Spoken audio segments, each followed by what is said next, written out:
Today is Monday, September 20th, 2021. Coming up, Roland Martin Unfiltered, streaming live on the Black Star Network. Thousands of Haitian immigrants trekked from various parts of South America, ending up under a bridge in Del Rio, Texas, looking for a better life. Hundreds have already been deported back to their country by the Biden administration. Folks, what is going on the border? What about these deportations? Why is America accepting Afghan refugees but sending back Haitians? We're going to have a full breakdown and report, talking to policymakers and advocates to understand what is going on and what can be done. A Michigan teacher cuts a biracial girl's hair without her permission. Her father is suing for $1 million, claiming discrimination. We'll talk to him and their attorney. The prosecution rests in the R. Kelly trial. Now it's time for the defense to present its case. Two former white California police officers are indicted for beating a black teen. In today's Fit, Live, Win segment, are you making mistakes during your workout that prevent you from seeing results? Folks, it is time to bring the funk. I'm Roland Martin Unfiltered on the Black Star Network. Let's go. He's got it. Whatever the miss, he's on it. Whatever it is, he's got the scoop, the fact, the find. And when it breaks, he's right on time and it's rolling. Best believe he's knowing. Putting it down from sports to news to politics. With entertainment just for kicks, he's rolling. It's on go, roll, y'all. It's Roland Martin, rolling with Roland now. He's funk, he's fresh, he's real, the best, you know he's Roland Martin now.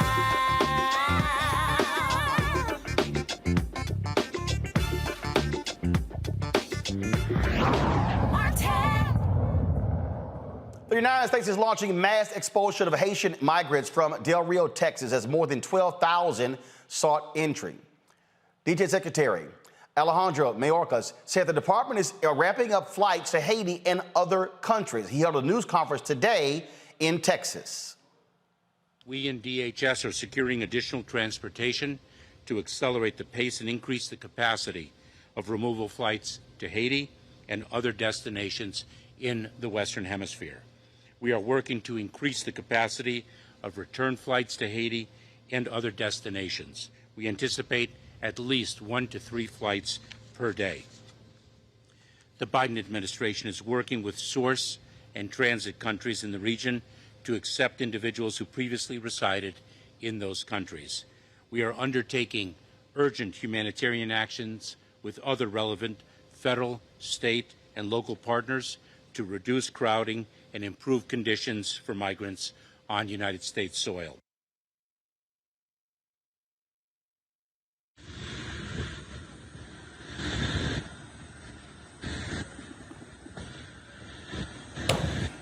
Folks, 3 flights with 145 passengers each arrived in Port-au-Prince earlier today. More flights are planned for tomorrow. Haitian officials are asking the U.S. for a humanitarian moratorium, adding the expelled migrants will likely not accept the expulsion from the United States. Thousands of Haitians migrated from Chile, Brazil, and Haiti, making their way to Del Rio, Texas last week. U.S. border officials say the migrants thought the border was open.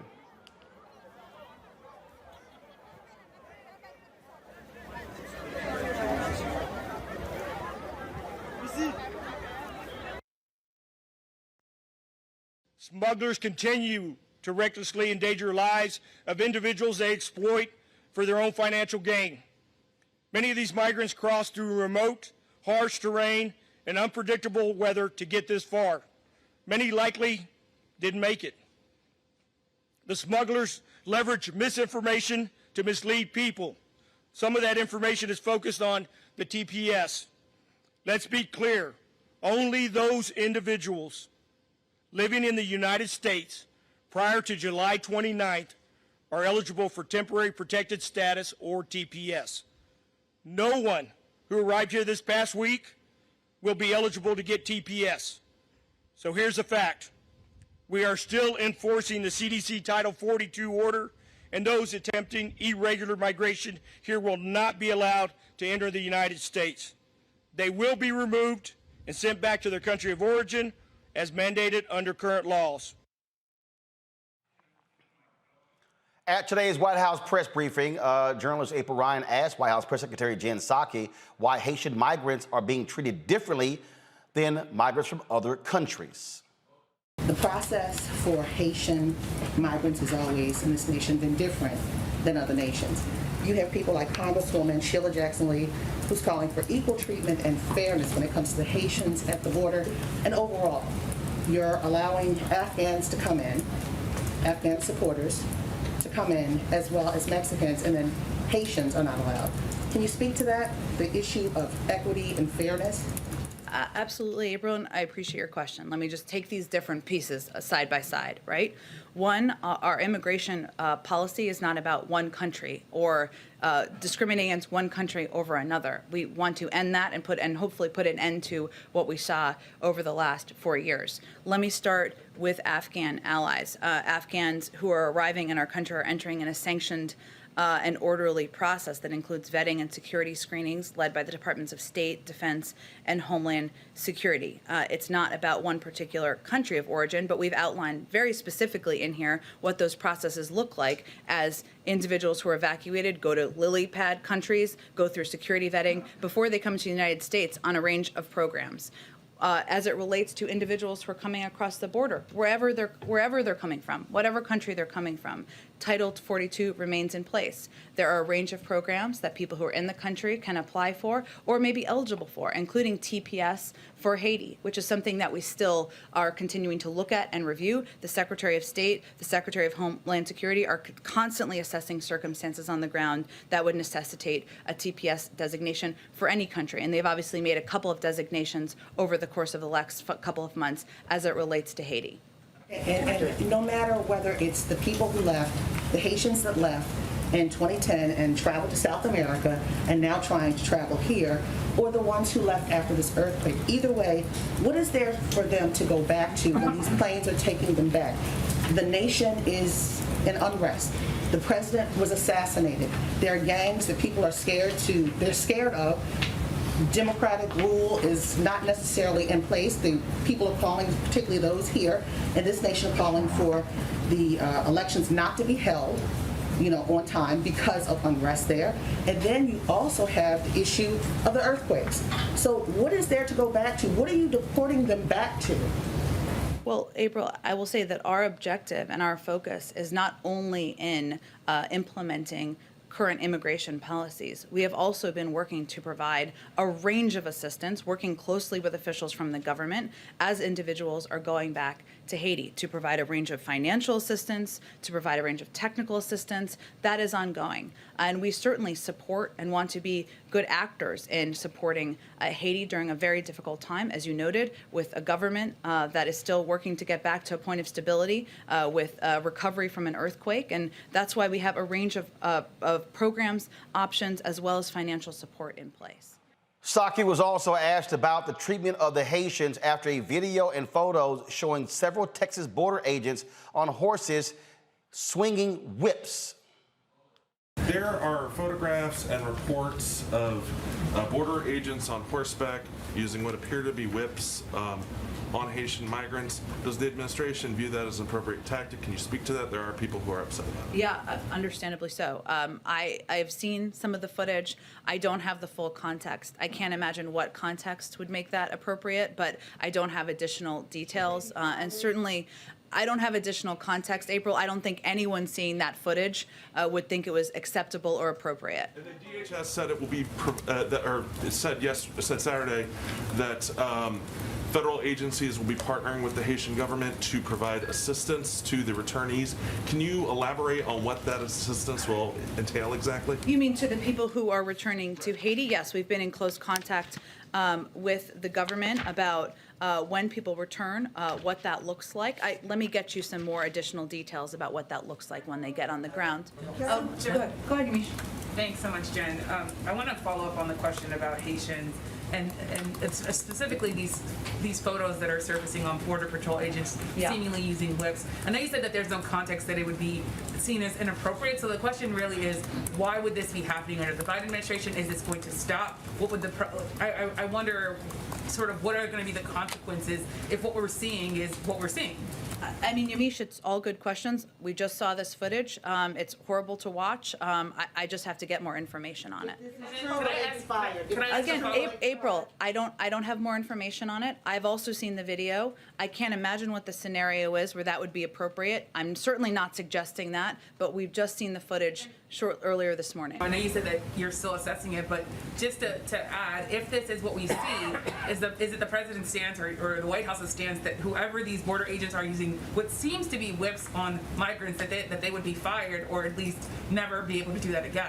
Of course they should never be able to do it again. I don't know what the circumstances would be. It's obviously horrific, the footage. I don't have any more information on it, so let me venture to do that, and we'll see if there's more to convey. Karen, go ahead. I think, April, I absolutely understand your question. I think I've been very clear about how horrific the footage is. I don't have more information. As a U.S. official, I have a responsibility to get more context and information. Just to know, I also emailed the White House today wanting to know specifically about the use of those whips. Have not gotten a response. We also, yesterday and today, asked the White House to send an official onto this show to explain what is going on. They did not make anyone available. Several Congressional Black Caucus members have spoken about the crisis in Texas. Representative Joyce Beatty, who is the chair of the Congressional Black Caucus, released this statement. I want to express my concern regarding reports of an urgent humanitarian crisis for tens of thousands of displaced Haitians at our southern border.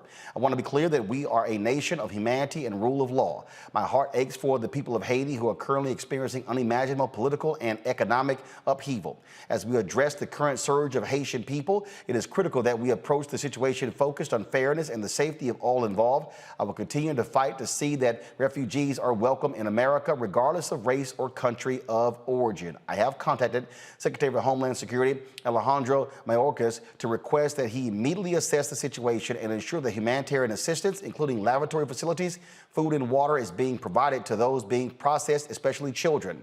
I further requested that he provide a comprehensive briefing to the Congressional Black Caucus on the status of Haitian migrants and on whether alternatives exist for their relocation.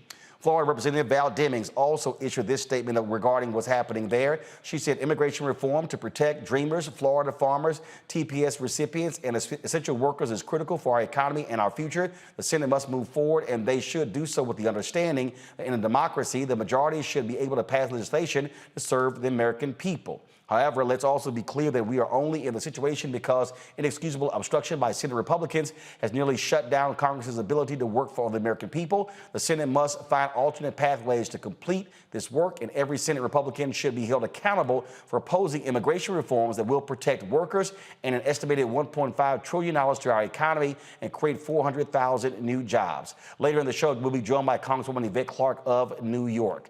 Folks, let's now go to several guests. Joining us right now is Judge Carlos Moore, his president of the National Bar Association, Brian Concannon, Jr., Executive Director of Project Blueprint, Patrice Lawrence, Executive Director of UndocuBlack Network, and Jean-Jacques Judy, pastor of Walk by Faith International Missionary Church, representative, first of all, International Missionary Church. Judge Carlos Moore, I want to start with you.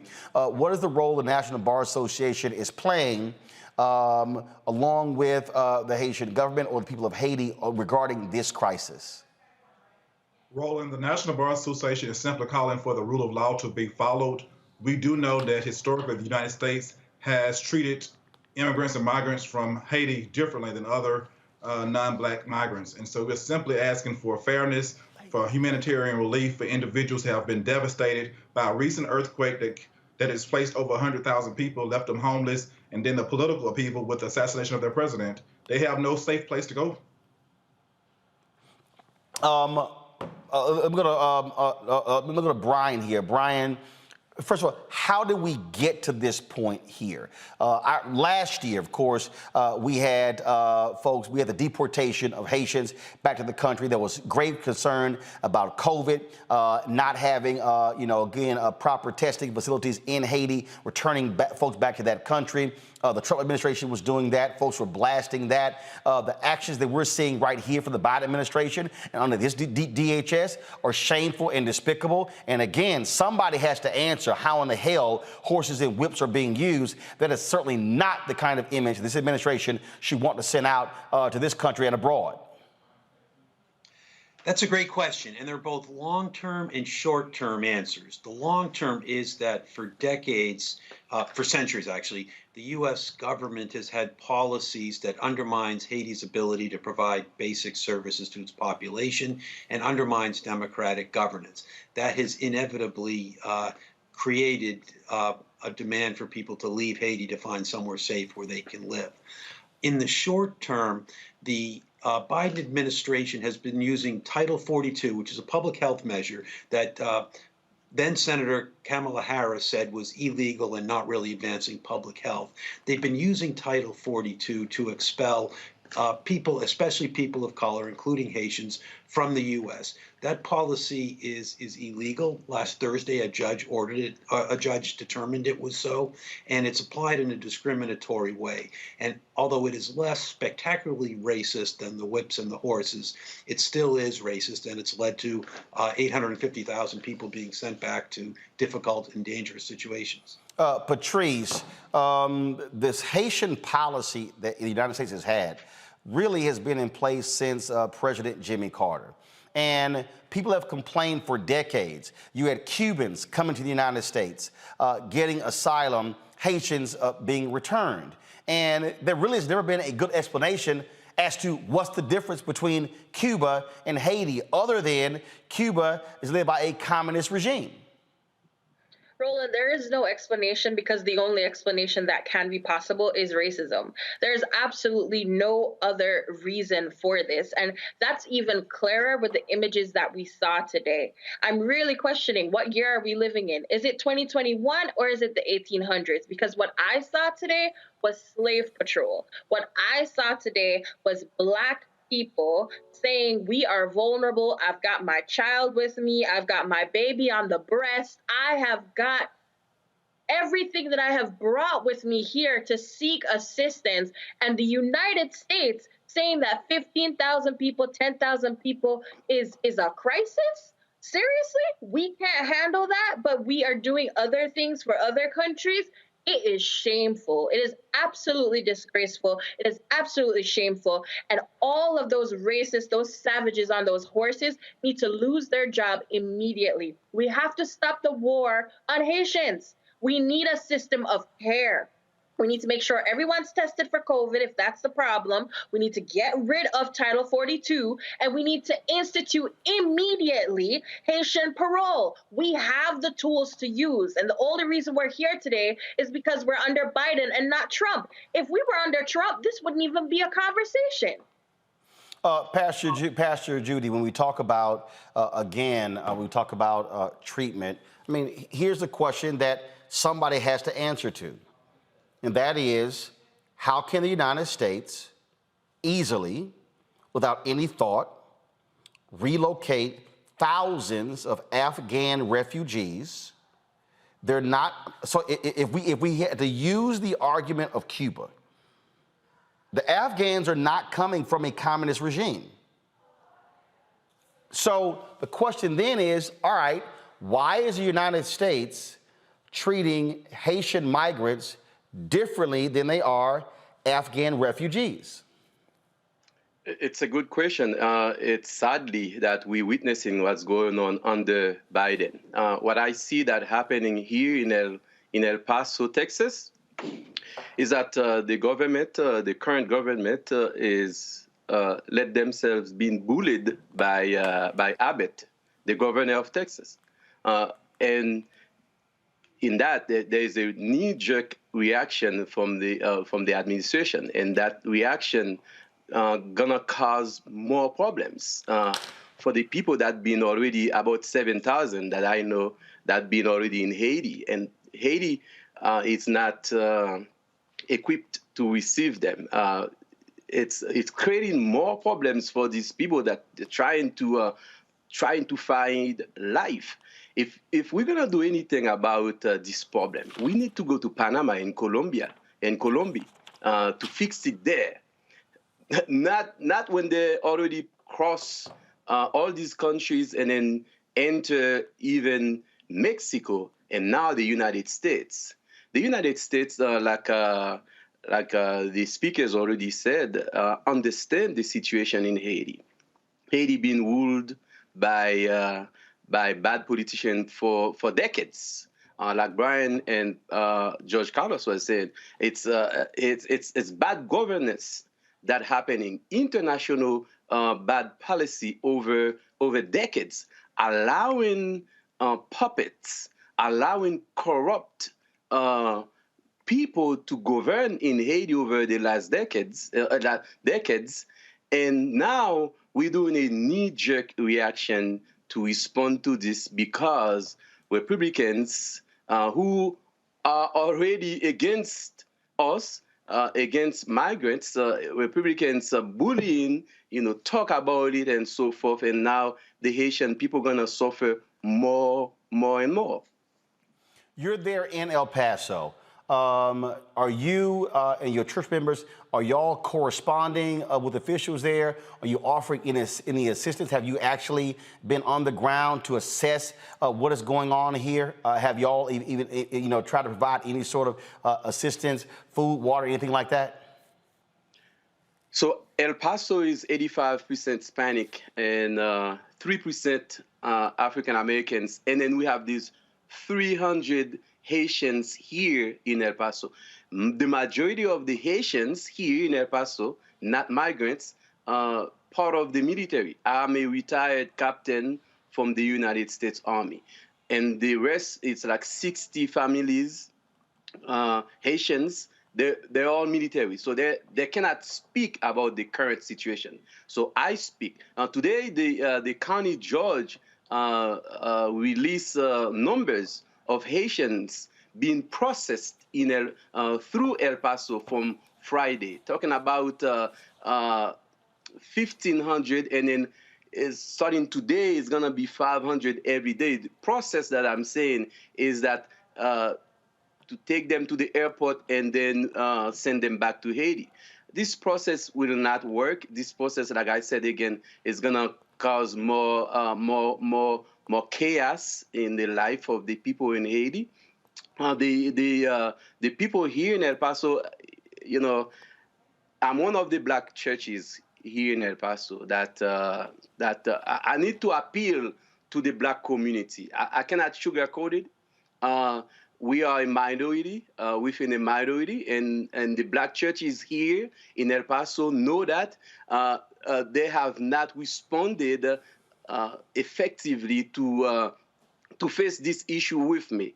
Within the last 5 months, I've been receiving migrants, black migrants, black people here in El Paso. They know the stereotype in this city, and they have not come to address these issues to make sure that when a black migrant depart. So now, something very quick I'm going to explain you. When a migrant they finally get released from the so-called detention center that ICE and CBP operate here in El Paso, when they got released literally with the prison outfit and then the GPS monitoring system.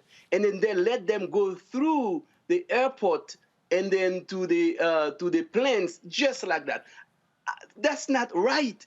This is inhuman. This is un-American. We should never do that to people. We should never do that to them. Not because they're black. How we call in everybody saying, let's get the Afghans, put them in the military base. By the way, I'm here in Fort Bliss. You probably heard of Fort Bliss, Texas. We're here in this base where they put a lot of migrants. The people say, bring them. They say to bring them. And then now, in about 1 month, you do that to Haitians, you do that to Haiti. Come on, that's not right. That's not right. Here's what's interesting. I got folks, people who run their mouths, always smacking their gums on YouTube saying, Roland, you voted for Biden for this. Let me remind all of y'all who seem to be stuck on stupid, okay? Who sent Haitians back? Trump. Who did before Trump? Obama. Who did it before Obama? Bush. Yes. Who did it before Bush? Clinton. Who did it before Clinton? Bush. Who did it before Bush, the father? Reagan. Who did it before Reagan? Carter. So this is the point that I need people to understand. This is American policy. And that's the issue here. And we need to contend with that. Why does America have a different policy for Haitians than they have for Cubans? What exactly is the distinction for America freely accepting Afghan refugees or other refugees from around the world, but having a separate status for Haitians? So could someone answer to me, when someone is trying to seek asylum, what is the distinction that we offer in the country? Again, Carlos or Brian or Patrice or Pastor, where you're facing persecution in your country, or the various reasons that we give in this country? Anyone? So with Cuba in particular, we had the wet foot, dry foot policy for a very long time. Which Okay, just so said for the that person who don't know, what's wet foot, dry foot policy? it is exactly what it sounded like, which was that if you were Cuban and you came on a boat, you wet foot, and once you set foot on any type of American soil, dry foot, you are allowed asylum. You are allowed asylum. You can get a green card. You'll process by just the mere fact that you're Cuban. Now, Obama wound down that program, so I'm not sure where it is right now. And then for asylum, that is still an international right. But under the COVID pandemic, which of course we're still in, Trump decided to say that he could use Title 42, something that's been around for a really long time. He could use Title 42 to deny migrants at the border. And at that time, as you rightfully say, Kamala Harris, Vice President, was one of the lead people who came out talking about how inhumane that was. And yet, under Biden, they are touting that same rule. So it's as if Trump is terrible, but his policies are not. Look at these images. These images that we are seeing are preventable. America has the money, the resources. They recruited overnight 400 civilians, supposedly, to go down to the border to facilitate with deportation. Why? Because they're at war with these individuals. They're at war with Black people. Black people do not deserve our care or our compassion, and they are not trying to actually make anything better. The other thing that we're not talking about, since you care so much about COVID,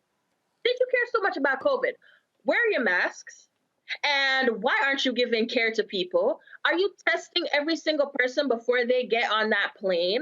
What are you giving them when they actually get to Haiti? And are you caring about whether or not they are themselves going to get sick when they land there? They don't care. They don't care. Haiti has nothing else to offer the United States government at this time. And that's just the end of it. If Haiti had what America wanted, they would do something about it. But at this point in time, Haiti doesn't have what America wants. And so we are going to treat people as if they are dirt. Worse than dirt, worse than dogs. The dogs would have been taken better care of. We see the way Americans treat their dogs. These people are being treated worse than dogs. I'm so sorry. I'm so angry today, extremely angry today, because this should not be happening. And Mayorkas is a hypocrite. Biden is a hypocrite. And so is Kamala Harris to allow this to happen. Also, a last thing, where did they get whips from? I really want a full investigation into CBP, because this is unearthing and shedding a lot of light. Whips and horses? That's what we do? That's what we do to people who are vulnerable? Do you see any Haitians there with guns, with knives, with anything? No, you see them with the clothes on their back and the babies in their arm. Why are you whipping them? Why are you not offering care? Organizations are willing and able. They all know someone here in the United States who can sponsor them. They've got family members. This is cruelty. It's evil. Brian, go ahead. I think one answer to your question was answered by Frederick Douglass back in 1893, who was U.S. ambassador to Haiti. And he said that we were punishing Haiti because Haitians were black and they dared to be free. And I think, unfortunately, that is still the case today. As we know, the Customs and Border Patrol has white supremacism deeply entrenched within its ranks. And even this policy, Title 42, was started by Trump advisor Stephen Miller, who's a known white supremacist. And it was not done to stop COVID because he tried to use the same thing for mumps before COVID came along. He just wanted to help preserve the white majority in the United States. And that's what this is all about. And the Biden administration may not like that, may not like Stephen Miller's policies, but they are certainly continuing them, either because they like them or because they're unwilling to stand up against the white supremacists. And as long as people who profess to not like white supremacy are not willing to stand up against it, this is going to continue. Carlos, the reality is the Biden administration does have a problem. When you had then U.S. Senator Kamala Harris speaking out against this, now she is vice president. The other issue is this here. Biden also put her over the border. So the question now is, again, so this is happening. We heard from the DHS secretary today, have not heard from Harris, have not heard from Biden. We heard from the press secretary, Jen Psaki, just so people understand. And look, this is probably also very personal to Karine Jean St. Pierre, who was the deputy press secretary, because she's Haitian. And so, again, I reached out to the White House yesterday and specifically said I wanted an administration official on the show today. They got back with me saying the DHS secretary was having a press conference. I said, no, I want someone on the show to explain. No one was offered up. And so they have some serious questions to answer when you talk about this treatment here. And I specifically asked about the horses and the whips, did not get an answer. Roland, from the National Bar's perspective, the Biden administration is sending mixed signals. Just last month, the Biden administration redesignated Haiti a TPS beneficiary nation, where those Haitians already in the country do not have to be deported immediately, repatriated immediately because of the violence and political instability. And yet now you have the Biden administration allowing people to go back without the benefit of seeking asylum in this country when they get to the port of entry. Or, it's baffling to the National Bar Association. So we're simply asking the Biden administration to stop sending mixed signals. Or are you going to do right or are you going to do wrong? You can't not do both. So the question now is what happens next? Because not only that, you also had conflicting statements coming out of Haiti, where some were saying we'll welcome them. Others like, hold up, it's a moratorium. So the other question is this here, what exactly is the Haitian government officially saying with regards to this crisis? Pastor Judy, can you answer that? One thing that we have not received any response yet, one question we ask, because the president of Haiti just got assassinated about a month and a half. Normally, for deportations to take place, the head of state, like a president, elected official, supposed to be the one signing, accepting those Haitians.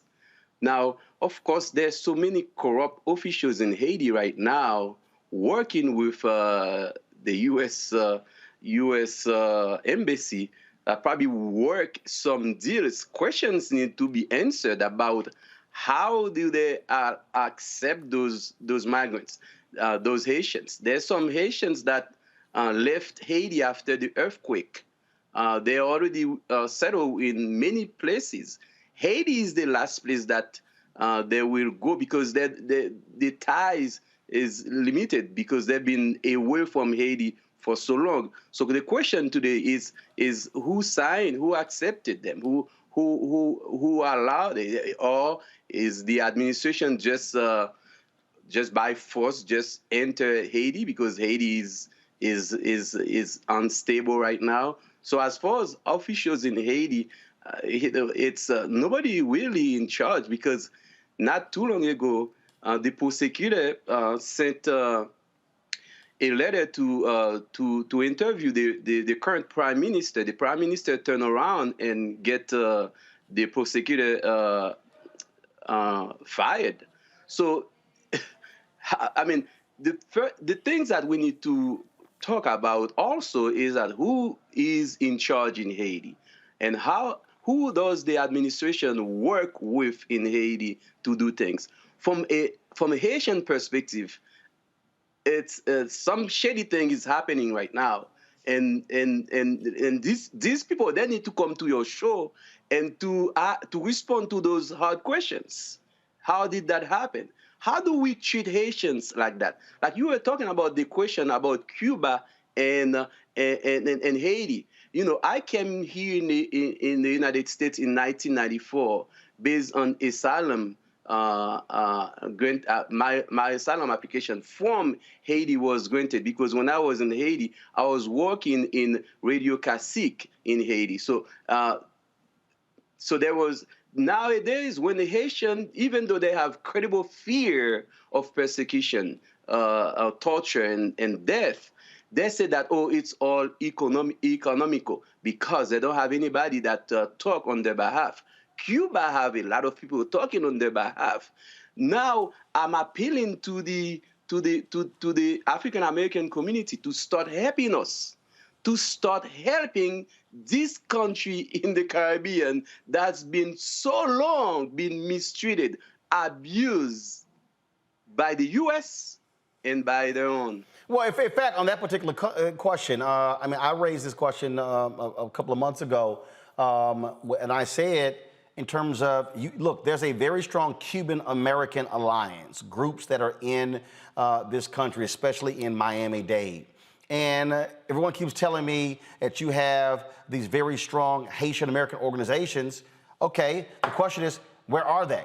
You know, who right now is doing the lobbying? Who is doing the pushing on this administration? Who is reaching out to black media? Who's doing that? I mean, do any of you know, how are they being organized to do this? I reached out to a couple of folks, and they were like, hey, call this state official in New York, call this person here. And so, Patrice, what is happening there? Are they marshaling the forces to be able to drive this? Or are they going to be on black radio? They're going to be sitting here, even planning impromptu protests outside of the White House or anywhere in D.C. What is happening there? Yeah, absolutely. So I'm here because I come from an organization that it has Haitians, that we are undocumented black people all across the country. So that's the first part of it. There are other people that I know that are on the border right now. I know Haitian Bridge Alliance, Gerline Joseph, she may have been on your show before, and she is currently in Del Rio. She's been there since last week. She's monitoring what's going on. We are present. We are there. When it comes on to protests and stuff, I'll tell you from my experience even, and I've had a few protests in the Capitol. I'm here in Washington, D.C. When we have protests, do you know how they greet us? They greet us with dogs. They greet us with dogs going in and out of who we are, whether or not we have Congress people present. The way that they treat us is so bad. So bad. So, of course, we'll continue to do that. We'll continue to rally. We'll continue to do all the things. But we just finished that fight, actually, for Haitian TPS. And when that was granted, Secretary Mayorkas came to Miami, and I was there in Miami, and he said, oh, I love the Haitian people. I'm going to help the Haitian people. I'm so sorry it took me so long to designate TPS. And yet, a month after the designation has been extended, this is where we are. It doesn't make sense. You know why it doesn't make sense? Because it is not being done for humanitarian reasons. It's all politics. It's all politics. And so they're going to listen to who they want to listen to. Extremists, the Republicans, the favor that Biden is supposedly trying to curry for whatever reason, and others who are scared of the situation and scared of black people. Plain, straight, and simple. But we'll continue to use our power. Why doesn't the mainstream media have us? Oh, well, right? well, I can tell you that that's a real easy answer. because, look, you barely got African-American issues covered. You damn sure not going to have Haitians. But what you also have is you have folks who are much more willing to cover what happens with Cuban Americans than what happens with Haitian Americans. Brian, you, of course, you founded the Institute for Justice and Democracy in Haiti, was that executive director for 15 years. Unpack this, please. Unpack this for me. In terms of, you have, obviously, you got CBC members who are very much involved. Who are the white congressional or U.S. Senate allies for Haiti? There's been some, and it's growing. One thing that was really exciting to of us, among the disappointment that we had this spring with the Biden administration, was the fact that the House Foreign Affairs Committee has been taking a very strong stance against our administration's support for a brutal regime in Haiti. That was led by Gregory Meeks, obviously a CBC member. But one of the exciting things was almost every member of his committee, both black and white and Hispanics and others, were supportive of that. Mostly Haiti work has been led by the CBC, traditionally John Conyers for a long time, Maxine Waters, Barbara Lee, lots of CBC stalwarts. But definitely less so by the members of the white Congressional Congress. On the Senate side, Senator Ed Markey has been stepping up for Haiti in the past. But obviously, you need a lot more. You need people willing to stand up against the Democratic administration. I mean, there's much more willingness to stand up for the Trump administration for calling Haiti a shithole country than it was for standing up against the Biden administration for treating Haitians the way we're seeing on television. Well, today. here's what I mean by that. You take Florida Senator Marco Rubio. That's a huge Haitian American contingent there in Haiti. He said nothing. I'm about to send a tweet out right now. He said nothing. I'm on his Twitter feed right now. He said nothing about what's happening with the Haitians there. Yeah. And I think that's been the position of most members of Congress, Republican or Democrat. They're not speaking up. And again, I mean, I don't think I have to add to what everybody else has been saying. There's no way of making the distinction other than on the basis of skin color. Carlos, what's next? What's next? We hope to get down to the border as president of the National Bar, the black lawyers and judges in this country, and see for ourselves what's going on and assist with the Haitian Bridge Alliance to offer humanitarian assistance, offer legal assistance, pro bono assistance to those individuals. They are entitled to a court hearing. They are being immediately expelled from this country without benefit of petitioning the country of the government for asylum. And that is wrong. We want the rule of law to rule the day, to carry the day, and we will fight and not sit silent until justice and the rule of law prevails in this country. Pastor Judy, for you, what should happen next? I think what next is that there's a bigger awareness that just been brought to the attention of the American people and to the black community, is that what you see under the bridge in Del Rio, Texas, it doesn't happen there. We have to go back to see over the past 50 years how the United States of America has been mistreated Haiti by putting bad people in power in Haiti, by setting up bad conditions for Haitians to live in Haiti. What we see that happen under the bridge is the eye-opener that we should never abandon this place. What took place under the bridge when we see people being mistreated, people having makeshift environmental protection, it's giving us a bigger picture as a whole that we need to do something positive. We need not to respond to Republican bullying us.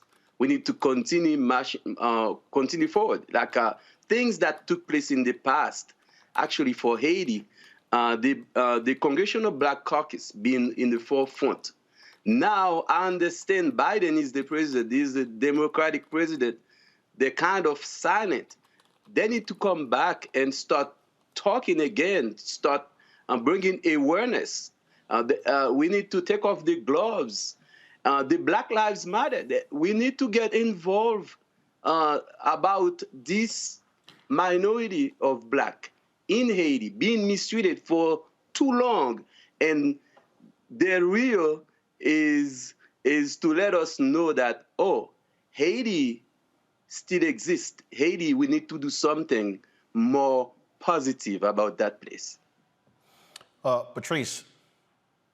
And Dr. Black will continue to organize. In the past week or so, we were able to organize a letter that came from Congress with about 50 Congress people. It needs to be much more. We had another letter that was sent to the administration that had over 300 advocate organizations, national, state, and local. It needs to be much more.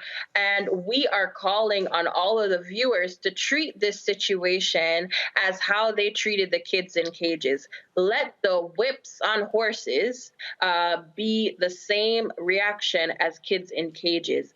And we're going to call for more people to do that and for Biden to institute humanitarian parole for Haitians immediately and end Title 42. There should not be a flight tomorrow after what we witnessed today. All right, folks. Look, we certainly are going to keep our focus on this, and we want absolutely someone from the Biden administration to come on to explain this policy, especially Title 42. In addition to that, expect to be hearing more from Congressional Black Caucus members, Congresswoman Yvette Clarke. They're actually in a meeting as we speak with Vice President Kamala Harris on another issue, and hopefully when they come out of that meeting, we'll be able to hear from Congresswoman Yvette Clarke. So Judge Carlos Moore, Brian Concannon, Patrice Lawrence, and Pastor Jean, Jacoby, Judy, I certainly appreciate all of you being on the show. Thank you. All right, folks, gonna take a break. We come back, we'll have our panel, and we'll unpack this further and break down other news right here on Roland Martin Unfiltered, streaming live on the Black Star Network. Back in a moment.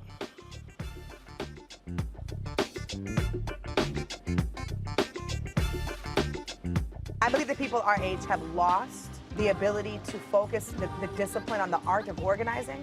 The challenges, there's so many of them and they're complex. And we need to be moving to address them. But I'm able to say, watch out, Tiffany. I know this road. That is so freaking dope.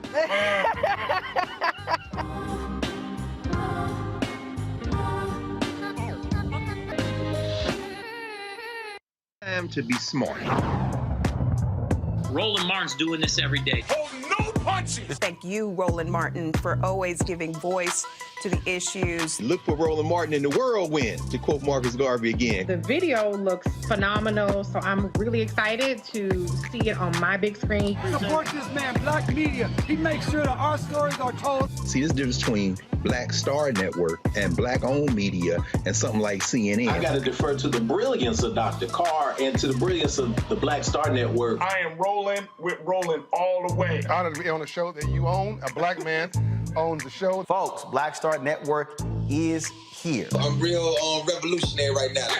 Roland was amazing on there. Stay black. I love y'all. I can't commend you enough about this platform that you've created for us to be able to share who we are, what we're doing in the world, and the impact that we're having. Let's be smart. Bring your eyeballs home. You can't be Black-owned media and be scared. You dig?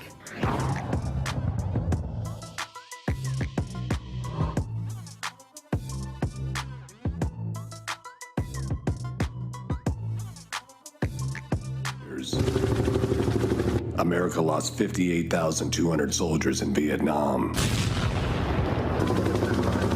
Under Ron DeSantis' disastrous leadership, Florida has lost 47,000 people to COVID. Every day I come to work, I feel like I'm going to war. I feel like it's a battlefield.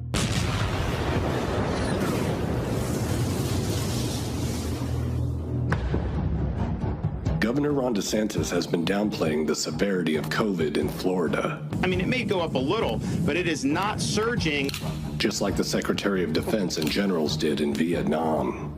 We will prevail in Vietnam over the communist aggressor. Now they're accusing you of creating, quote, an artificial decline in deaths and misleading the public about the surge coming to an end. What is your take on all this? So first of all, it's just a totally false partisan narrative. Comments on civilian casualties have been used in the United States for political purposes and have been greatly exaggerated.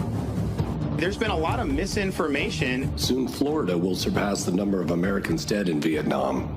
The fact is, we're no longer in a state of emergency. ICUs, most cases are just overflowing at this point. Governor Ron DeSantis has said that hospitals have it under control. ICU nurses are at their breaking point. In my whole nursing career, I've never seen anything like it. The war in Vietnam is going well, and we will succeed. Robert McNamara, Secretary of Defense.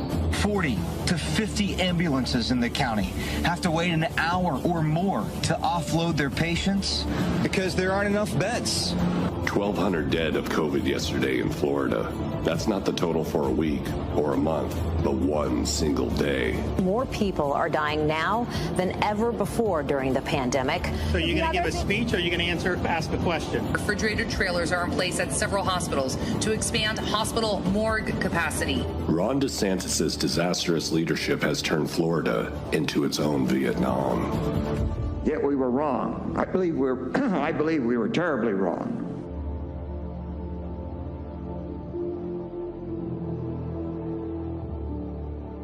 Hey, yo, Peace World, what's going on? It's the Love King of R&B, Raheem Devon. Hey, I'm Cupid, the maker of the Cupid Shuffle and the Wham Dance. What's going on? This is Tobias Trevelyan. And if you're ready, you are listening to and you are watching Roland Martin Unfiltered.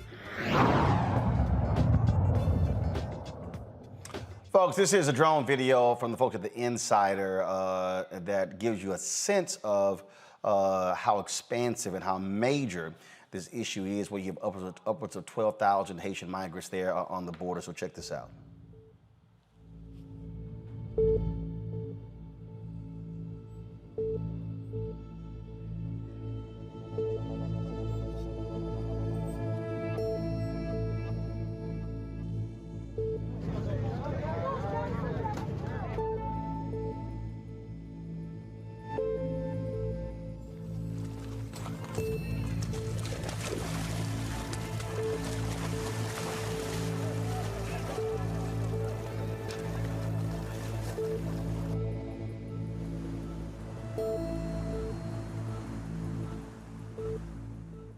Estamos pasando súper mal, la familia le manda plata a nosotros y nosotros no podemos comer, tenemos niños y sin pañales, mira. Ahora tengo que cruzar al lado mexicano con la plata mojada para poder ir a comprar algo para el niño y no tenemos nada ya.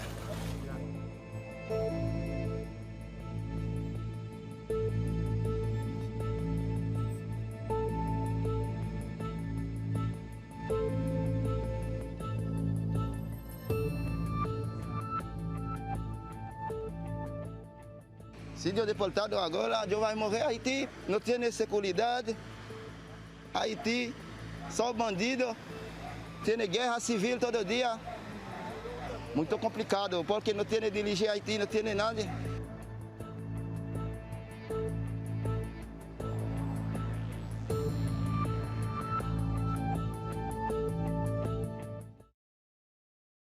Again, is quite devastating there. I was bringing my panel right now, Caleb Bethea, Communications Strategist, Johan LeBlanc, National Security and Foreign Affairs Analyst, Dr. Omakongo Dibinga, Professorial Lecturer, School of International Service, American University. Glad to have all of you here. Johan, I'll start with you. Your assessment of how significant and serious this issue is, and what must the Biden administration do to deal with, obviously, these shameful images? Absolutely, Roland. I think that, one, we need to look at the rule of law and see what it says, right? And as we know, for asylum, these folks are obviously at the border because they're seeking refuge. So I believe that they should be allowed, be afforded the opportunity to engage in a critical fear interview and for the administration to ascertain whether or not they are eligible for asylum, to apply for asylum, and so forth. So I think that the rule of law needs to be applied here, like it has been applied, like it's always applied with other immigrants that are not black and brown, right? And also I think that the Biden administration needs to certainly treat those migrants with dignity. And I understand if you're going to repatriate them, while I do believe that their rights are fundamentally being violated under international law and even some of the domestic laws here in America under the Immigration Naturalization Code, but at the very minimum, the administration must treat these migrants with dignity. For example, one woman who was sent back to Haiti, she was repatriated back to Haiti. She said, you know, I don't mind that they sent me back to the country where I'm from. That's not the problem. But the Biden administration should have treated me like a human. And I think for all of us, whoever you are watching these images, we should all feel uncomfortable because we put Biden in office. I myself voted for President Biden because Biden told us that he was going to restore America's dignity. And right now, that's not what he's doing. He has continued with Trump's failed policies as it relates to the treatment of immigrants, in particular, Black immigrants. So the Biden administration needs to comply with the rule of law and treat those migrants with dignity. Congo, this obviously, you have an administration that is under intense pressure from the right wing. Let me just give you a sense of why I'm saying that. So go back to my computer, please.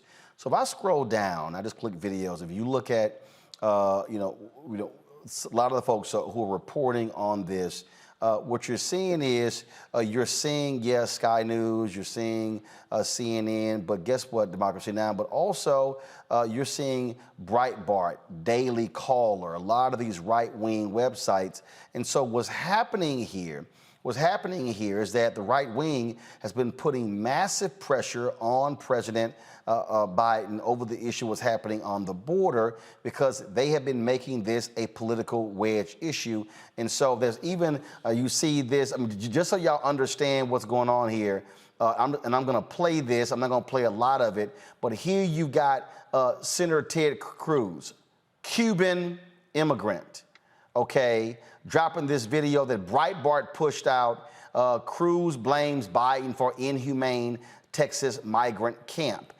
They're pimping what's happening here with the Haitians. That's what the right is doing here. And so when you go to Twitter, you look at who's pushing out the videos right here, Daily Caller.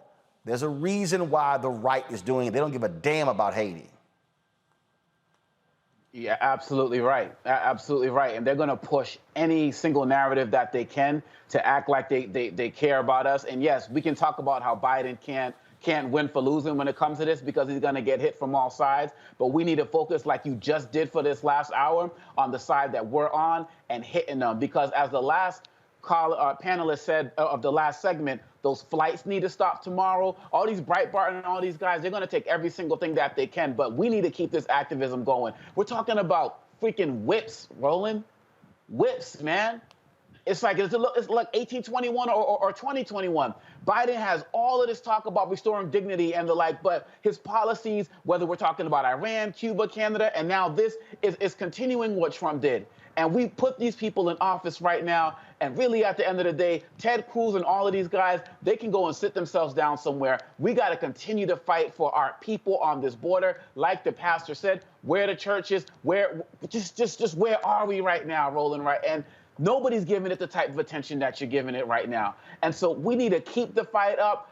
Biden, Harris, who's supposed to be on the border handling this stuff, these are our people, man, and they're being treated like animals. I've never seen this on the border, whether we're talking about the kids in cages, whether we're talking about Cuba, whether we're talking about Mexico, none of this. And you're sending people back. One story, you're sending these guys back to Haiti, and I appreciate what our sister was saying about didn't mind being sent home, but we also have people who do mind being sent home. One brother said he was 12 the last time he was in Cuba 10 years ago. And he's like, they just dropped me off, and I don't know where I'm going to sleep tonight. You put them on a plane, don't tell them where they're going, and you put them, as the pastor was saying, still in their detention garb. This is not the United States of America. This is the United States of inhumanity, and we cannot stand for this. Kelly, when we look at what's happening. You heard the pastor there. You heard the man even in that video who says, yo, we don't know who the hell is in control in Haiti. It is a country that is rudderless when it comes to leadership. You have the investigation, the assassination of the president. You have folks saying that the prime minister was involved. I mean, you have all sorts of different things there. And so you heard that man say it's civil war. It's thugs and gangs being in control. Folks are afraid of their lives. It's utter chaos. It is utter chaos. But what's even more chaotic to me is the fact, well, not even chaotic, but it's just incredibly hypocritical of the United States to be treating Haitians this way. But like I've said on your program before, I don't even know if the United States can truly help Haiti the way it needs to be helped, because they don't truly understand freedom. Haiti is free. We are not, because we still treat our own citizens as though there is a caste system here. We still treat Black people like second-class citizens here. So the treatment of Haitians and other minorities at the border, other nationalities at the border, isn't surprising to me, but it is incredibly disappointing, especially when we see literally a flashback to 1821, such as our previous panelist said, with the horses and the whips. And for me, it just does not compute how we still have this performative allyship when it comes to minorities and Black people. America cannot afford to do any more performative allyship. We cannot afford to do any more just surface level humanitarian help. You being there with cameras is not helping the issue. I saw on CNN today, they had a live footage of people bathing in some type of body of water. I couldn't tell if it was a river or not, but it was uncensored. And by that, I mean, there was literally a naked, tender-age child on CNN without censored. So for me, going back to the fact that they are not treating these people with dignity, and how we are not treating Haitians the way we would treat the Afghans that we literally just risked 12 American lives to get over here, and even more so. The fact that we are taking away their dignity and compromising our integrity as the United States is just appalling to me. So again, we cannot afford any more performative allyship. We cannot afford to keep going like this. It is clear that those men on horses had that equipment for a while. It said the United States on it. They're backed by the United States. So the shocking fact is that it was a picture, not the fact that it's happening. So the Biden administration, this is on you. Yeah, I mean, look, the reality is, you can't say Trump, Republicans. No, Biden, Harris, they are now in control. They control the levers of government. And so the buck stops with them. And you saw in that news conference how April Ryan was pressing Press Secretary Jen Psaki, who was not happy at all with how aggressive she was doing so. But these things have to be answered because what we're seeing is dead wrong. And again, I'm going to go back to what I keep saying over and over and over again, and that is there has to be a reckoning as to why there's a separate policy in the United States for how Haitians are treated compared to Cuban Americans and others. The reality is this: if there were 12,000 Cubans trying to make their way into the country, they would not be boarded on planes and flown back to Cuba. Simple as that. Simple as that. So that absolutely must be dealt with. All right, folks, I got to go to a break. Johan LeBlanc, we certainly appreciate it. Thanks a lot. When we come back, folks, we'll talk more on Roland Martin Unfiltered on the Black Star Network.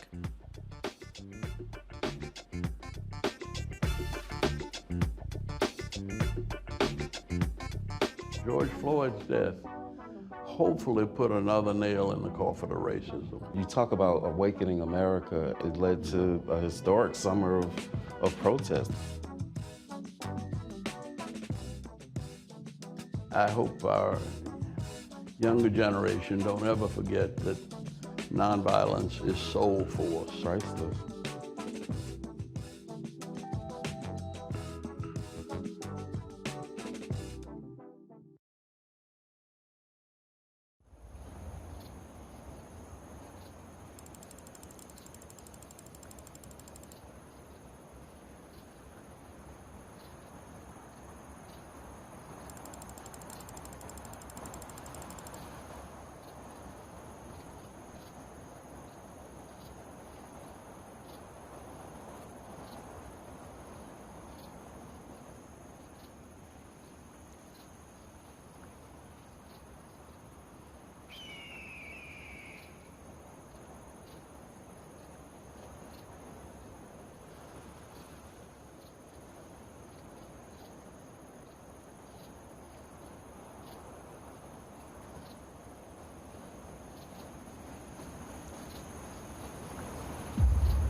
Time to be smart. Roland Martin's doing this every day. Oh, no punches! Thank you, Roland Martin, for always giving voice to the issues. Look for Roland Martin in the whirlwind, to quote Marcus Garvey again. The video looks phenomenal, so I'm really excited to see it on my big screen. Support this man, Black Media. He makes sure that our stories are told. See, there's a difference between Black Star Network and Black-owned media and something like CNN. I got to defer to the brilliance of Dr. Carr and to the brilliance of the Black Star Network. I am rolling with Roland all the way. Honored to be on a show that you own. A black man owns the show. Folks, Black Star Network is here. I'm real revolutionary right now. Roland was amazing on there. Stay black. I love y'all. I can't commend you enough about this platform that you've created for us to be able to share who we are, what we're doing in the world, and the impact that we're having. Let's be smart. Bring your eyeballs home. You can't be Black-owned media and be scared. You dig?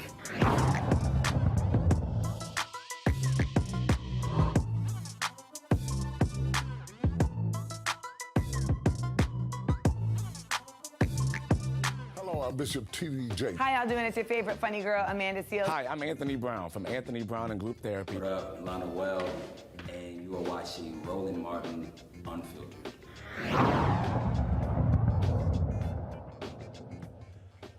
Prosecutors in the R. Kelly sex trafficking trial arrest their case after calling 45 witnesses over the past month. Several women and 2 men in Kelly's inner circle testified he was grooming them for unwanted sex and psychologically tormenting them. The defense will now begin calling former Kelly employees to cast doubt on some of the accusers' accounts. Kelly has denied any wrongdoing. Kelly Bethea, I'll start with you. Again, the R. Kelly defense, they got an uphill battle on their hands.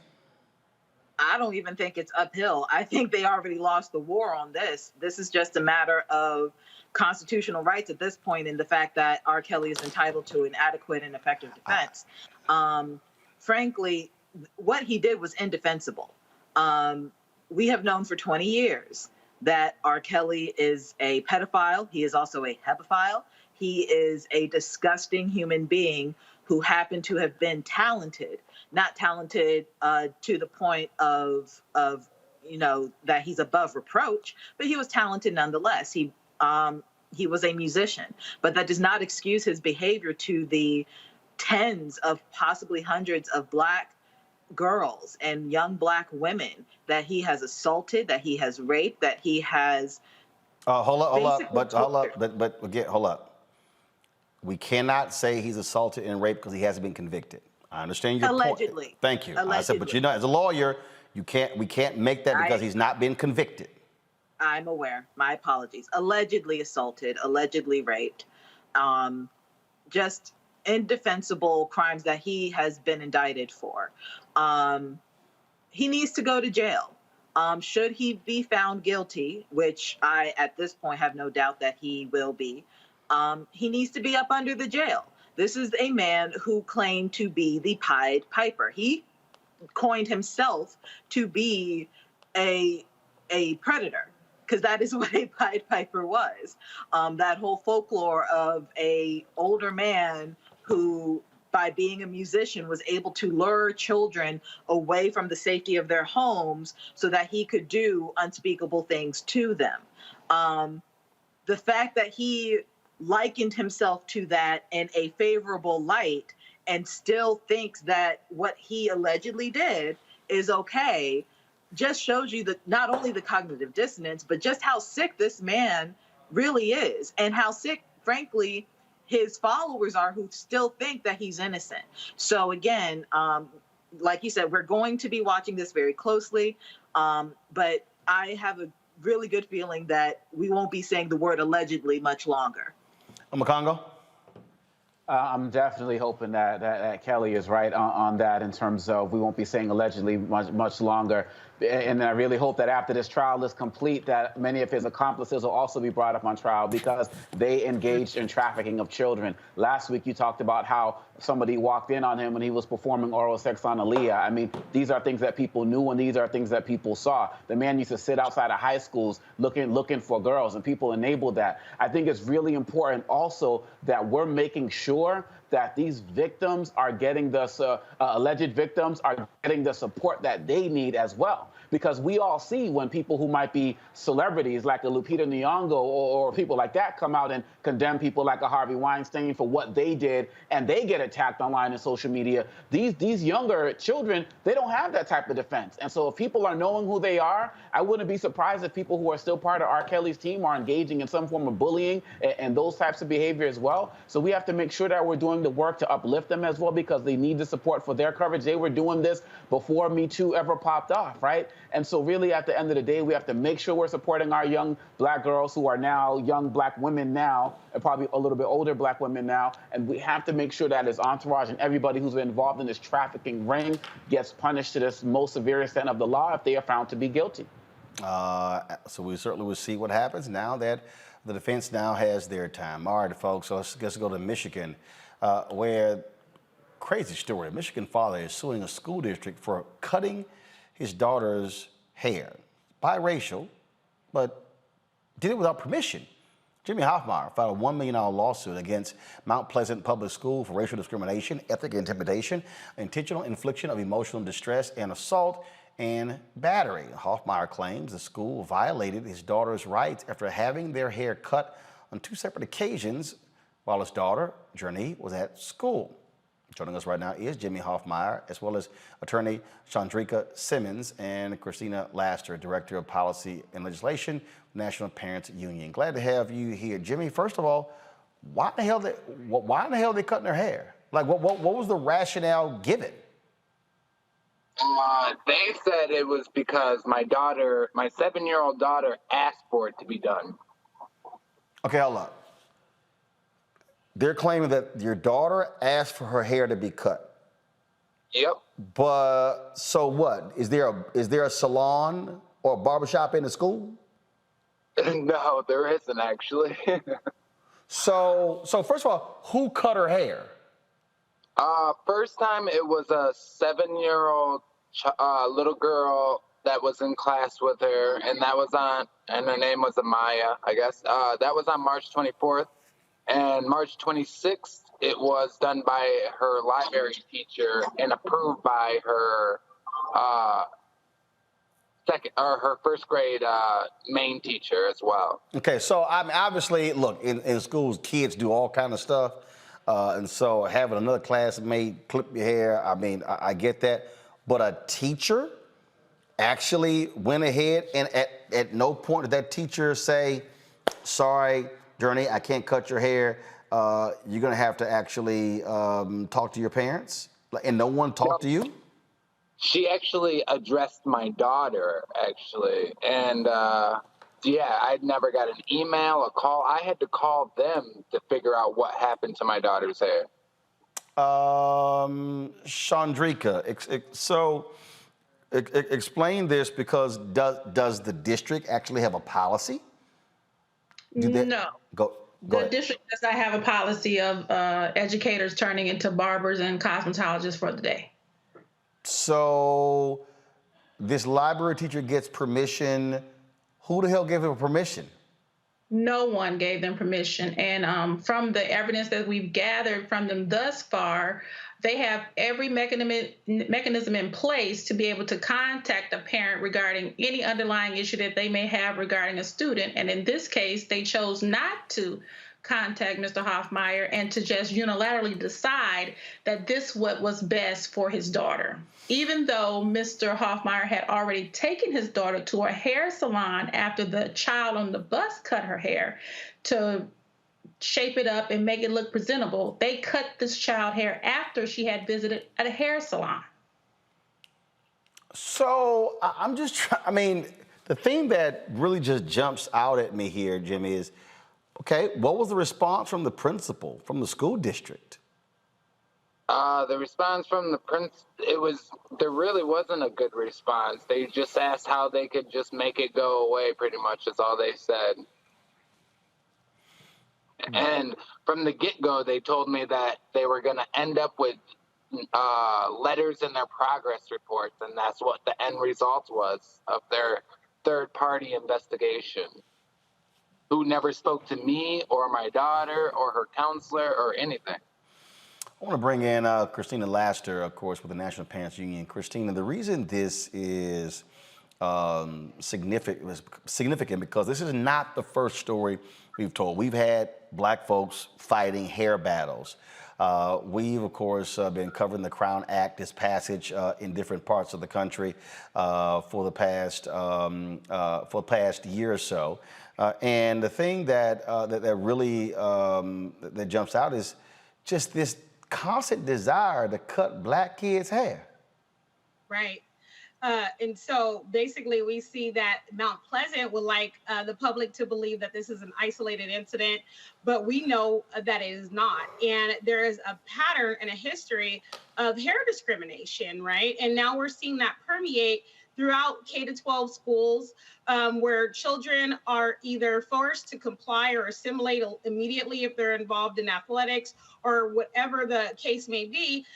This takes it beyond the norm of asking the student to like cut their own hair to they took that action into their own hands without parental permission or consent. And so this is why it's vital to have accountability mechanisms like the Crown Act that specifically say you cannot do these things and under these certain conditions, because apparently common sense was not so common that day.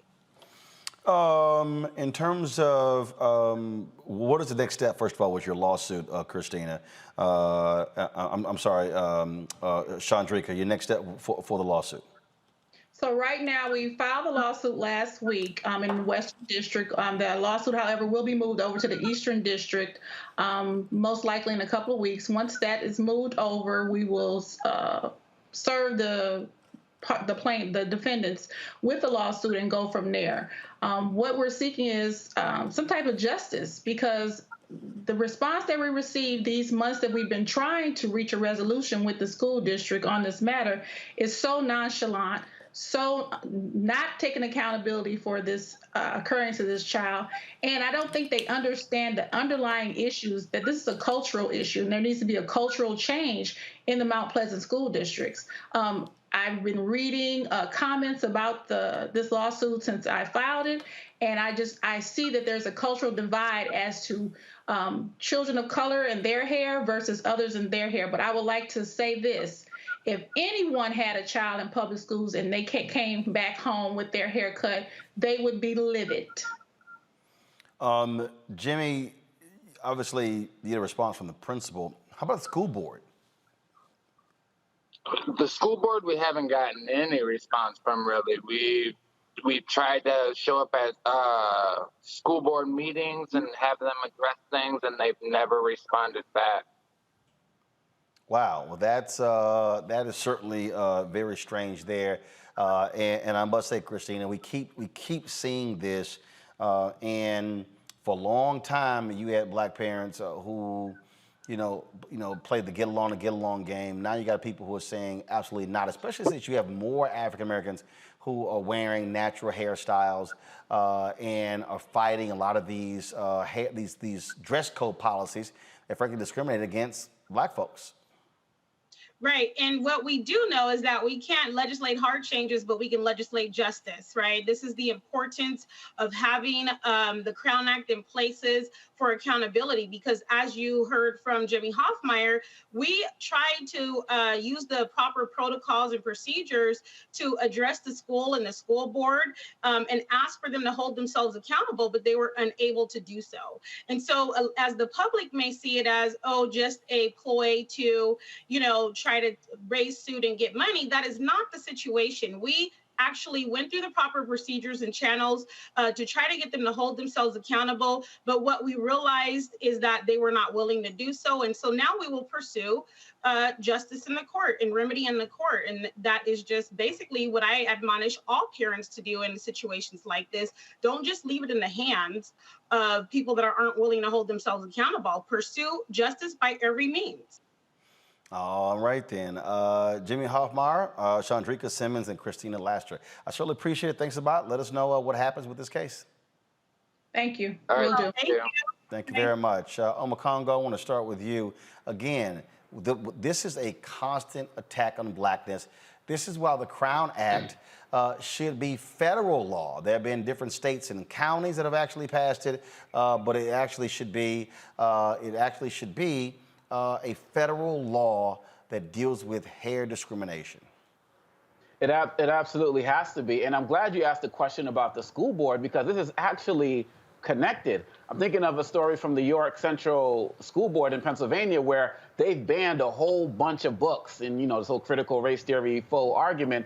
And they're banning books like about Rosa Parks and so on and so forth. But, they're just banning books with brown people in them. And one of the books was Hair Love, right?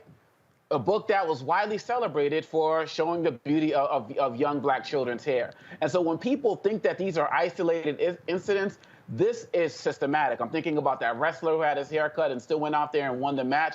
We need the Crown Act to be federal, and all of the parents out there. And for these teachers and these librarians and whoever who feel like they can just have the right to have access to our bodies in any way, shape, or form like this, I'm glad that there's national attention to this, because that father deserves better. That child deserves better. And so the Crown Act needs to be the case. It needs to be federal. But we also need to realize that this is also connected with everything that's going on in these school boards against, quote unquote, critical race theory being taught in schools. This is part of that whole movement that these guys are after, and we have to continue to fight it. Kelly, again, whether it's that wrestler, where they told him, look, I'll cut your hair, are you going to get disqualified? Whether it's the case for the brother in Texas who was say you can't graduate because of your hair violates the Texas dress code. It's just nonsense. All of it's nonsense. And you see how my hair is today. Like, I have come across some discrimination regarding my hair myself, and it always irked my soul, considering how my hair had absolutely nothing to do with my intelligence. It had absolutely nothing to do with my skill set in that job or that meeting or that, that event. My hair is my hair, and it should never have to be a political statement, just being yourself. So I personally commend the father in this situation, because he is a lot calmer than I could ever be. But granted, this happened back in March, so maybe the acute anger has subsided. But I commend him for his grace on this issue, and I also commend him for actually not only standing up for his daughter, but at this point, he's standing up for all the kids who are in this jurisdiction who have similar issues regarding their hair, because their hair should not be an issue at all, and yet it is. I had questions regarding the status of the Crown Act in Michigan. Like Doctor said just previously, it should be federal law, but until that point, every state should have some type of legal safeguard when it comes to hair discrimination. That's why the Crown Act was even legislated and designed for legislation in that regard. But I would also press criminal charges if possible, because at the end of the day, this is assault on two ends. This is assault on the civil side, which is where they're seeking damages. But this is also assault on the criminal side, because someone touched a child without parental consent or without the consent of somebody who could give consent. So I would be interested to see if somebody's going to go that legal route as well. All right, folks, let's talk about COVID, where Pfizer says it has a vaccine that is safe for children ages 5 through 11. With pediatric infections on the rise, many parents are eager to vaccinate their children. The vaccine is already approved for children ages 12 and up. More than 5 million children have been diagnosed with COVID since the start of the pandemic. The FDA will decide on the safety of Pfizer's vaccine for children in the coming weeks. Today, there are 42.9 million reported cases of COVID and 692,000 deaths. In Alabama, there were more deaths than births last year. This is the first time the state that's happened in more than 100 years. Alabama has 64,714 reported deaths and 57,641 births in 2020. The state is battling a war against, of course, the highly contagious Delta variant and running out of ICU beds. Of course, they've had 770,000 reported cases there as well, and 30,210 relate COVID deaths. Not only that, though, the thing that's also that has to be dealt here is that a CDC study finds that the Moderna vaccine is best at preventing COVID-19 hospitalizations. And so that's one of the issues there as well. And so now, all of the FDA says all of the COVID-19 vaccines work well at protecting against COVID hospitalization, but Moderna is better. And so what we're dealing with now here, Omokongo, is, again, what do we do? How do we deal with children who are being impacted? And so Pfizer put the press release out. It has not been certified by the FDA that the Pfizer vaccine is better for kids 5 through 11. Yeah, and for a lot of parents, it's such welcome news. Another milestone today is that we've passed the number of people who've actually died during the flu of 1918 as it relates to the COVID pandemic today. So it is getting worse. You talk about Alabama on track to do that again this year. And you look at New York, you know, where a lot of students who came into the school year came in already testing. They already had COVID going in, and the school has already shut down. We need this, man. We need this out there. Parents are, you know, I got 3 kids, and, you know, my youngest is 6 years old. And so this is something that's on my mind on a regular basis as well. And really, quite honestly, at the end of the day, it's really sad when you see that a lot of what's happening is because governors are just not taking action. They're blocking things like mask mandates and the like. And we have preventable deaths right now. And you talk about the number of children who are getting COVID going up. And I don't know what's going to go into the fall, man. We got another holidays coming up with Thanksgiving and Christmas coming up. So people and Kwanzaa and everything. So I don't know if we're going to have more surges, but our kids need a level of protection, particularly when our political so-called leaders are not going to fight to protect them and do whatever they can to score political points. So I'm happy for this news today. And again, it's safety. Parents want their kids to be safe. Bottom line is those who are under 12, best bet they got is to keep washing their hands, have safe distance, and to wear those masks, Kelly. But the problem is you got these Republican governors who are fighting mask mandates in schools. It's absolutely ridiculous. To me, it just feels like these politicians do not care about our kids, because it does not make sense that you are fighting against preventative measures against a global pandemic by telling people not to wear, frankly, the one thing that can keep them from getting it outside of a vaccine. It is absolutely ridiculous to me. And these poor kids, they don't have safeguards like the adults do, being the vaccine. Finally, Pfizer is saying that ages 5 to 11 are able to get it, but we don't know if these parents are going to give the go-ahead to get this vaccine to their kids because of the vaccine hesitancy and the vaccine, frankly, just the vaccine point. It's incredibly frustrating to me that these children have to rely on those who also do not care about them to the extent that they should. If you are a parent who has a tender age child in this age group, please get them vaccinated, because that is the only way we can actually achieve herd immunity. That is the only way we can get a semblance of normalcy back in this country and, you know, in general, the world. But getting a vaccine, just one more vaccine outside of the other immunizations that your child probably already has to be in public school, you know, just get them vaccinated. Just get them vaccinated. Well, you still got a lot of folks who say disagree with that, but you know what? You got folks who are still impacted, such as comedian Chris Rock. He says he has COVID-19. He also was vaccinated, but in a tweet he stated, "Hey guys, I just found out I have COVID. Trust me, you don't want this. Get vaccinated." Speaking of getting vaccinated, wife of Reverend Jesse Jackson Sr., you know what? Before, she didn't want to get vaccinated for COVID. Oh, she now is urging people to do so. After she was diagnosed with a severe case of COVID, she, of course, is out of the hospital. Reverend Jackson, he still is at a rehab facility undergoing treatment for his Parkinson's disease and his issue as well. So it's always, again, she was, now, here's what's interesting. Before they said that Jacqueline Jackson didn't get the vaccine shot because of a pre-existing condition, but now she's endorsing it. Sounded to me like she's actually didn't want to take the vaccine, but she'll believe it now.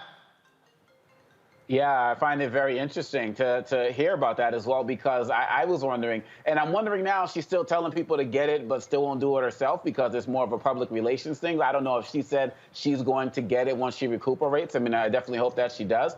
But it's like they say, when this stuff hits you in the face, all of a sudden, everything changes. And I'm just fortunate, I'm just grateful that neither she nor Reverend Jackson were on their deathbed talking about, you know, can I get the vaccine? I mean, she has an opportunity now to heal, and I hope that she continues to be a strong voice for these vaccinations, because quite honestly, a lot of people are going to listen to her, probably more so than they will him. Look, I'm telling y'all right now, y'all can play around as all y'all want to. Go ahead. I ain't trying to play around with COVID, but, you know, and so it goes. All right, folks, 2 former California police officers were headed to court for beating a black teen. Michael Stiles and Omar Villapueda are facing felony assault by a public officer and assault with force likely to cause great bodily harm charges after the brutal beating of Devin Carter during a December 30th, 2020 traffic stop. Now, here's the deal, folks. Watch this video. Boy, it's crazy. Take your seatbelt off. Take your fucking seatbelt off. Okay. I'm down. I'm not mother. I'm not resisting. Ow. Get off. I'm not resisting. I'm not resisting. Yeah, you are. Give him your hand. Give him your hand. Give him your fucking hand. Give him your hand. Give me your fucking hand. Give him your hand. Fucking hand. Ow. Give him your hand! Here. I'm on it. I'm done. I got one. Give him your other hand! Ow! Give him your hand! Give him your hand! Your fucking hand, asshole! There. Ow! Yank it. Ow! Yank it.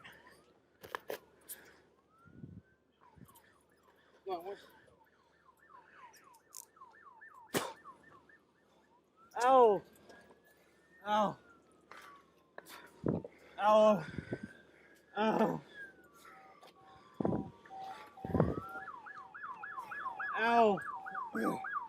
Double off. I'll throw him in the car. Stand up. Huh? They're on the tight. Yank it. Ow. Stand up. Okay, I'm done.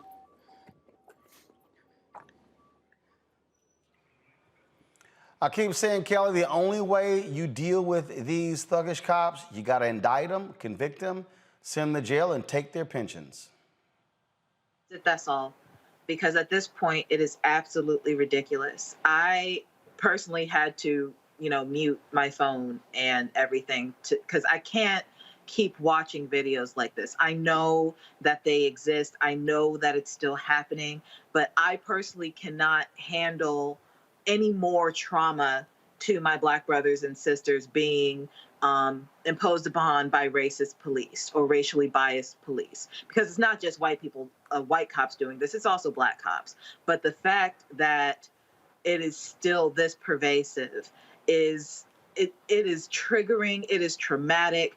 I can only imagine how scared that young man was on the ground. He's literally screaming, he's not resisting. And by the looks of the video, the pieces that, I have seen previously, he wasn't resisting.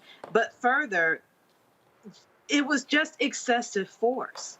It was just excessive force. Like, it does not make sense to me how you have every facet of defense and tactics imaginable at your disposal to subdue a suspect in any regard, and you choose to go the most extreme route of violence just because you think our skin is a weapon.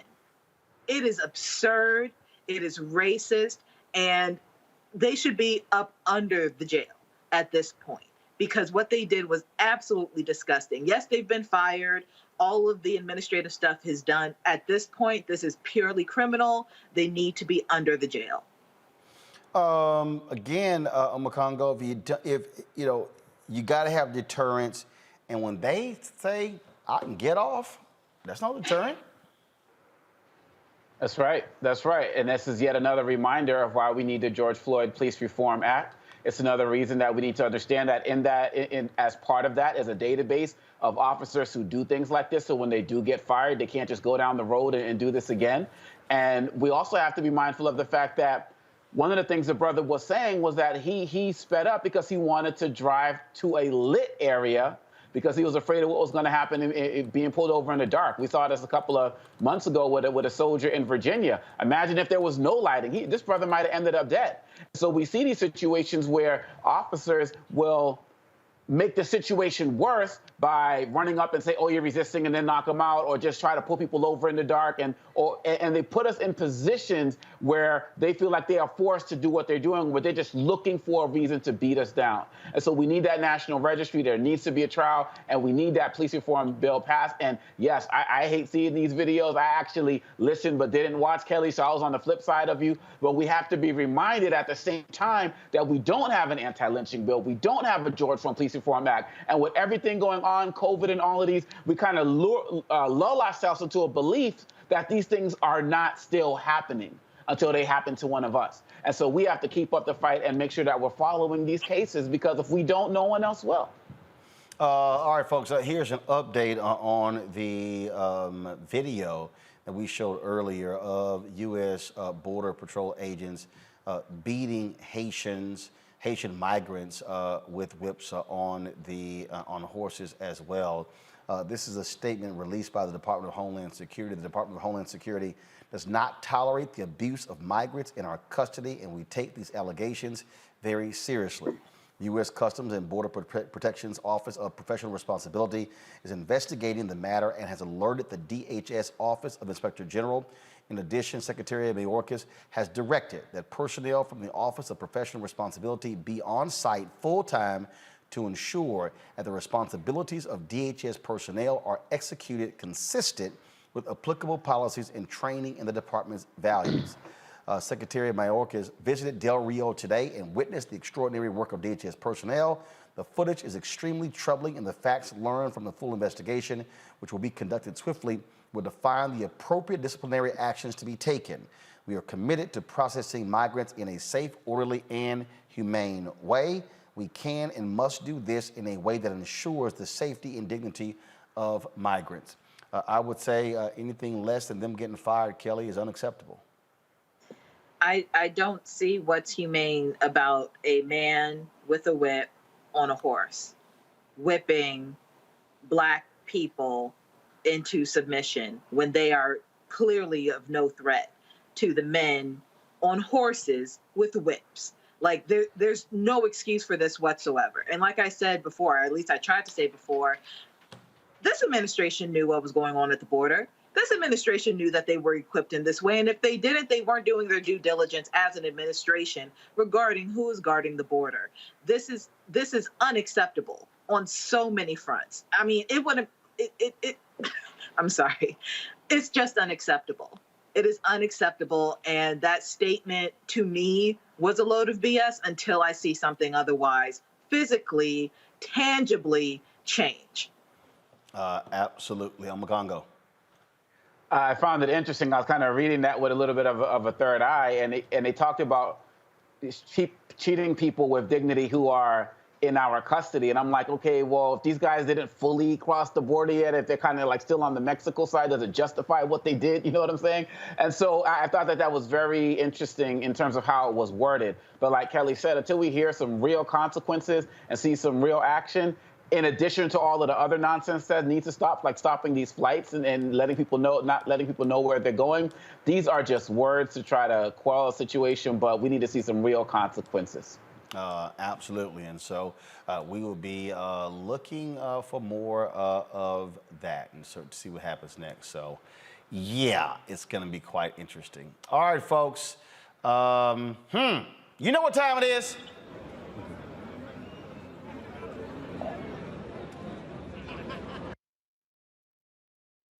No charcoal grills are allowed. I'm white. I got you, girl. Yeah, illegally selling water without a permit on my property. Whoa! Hey!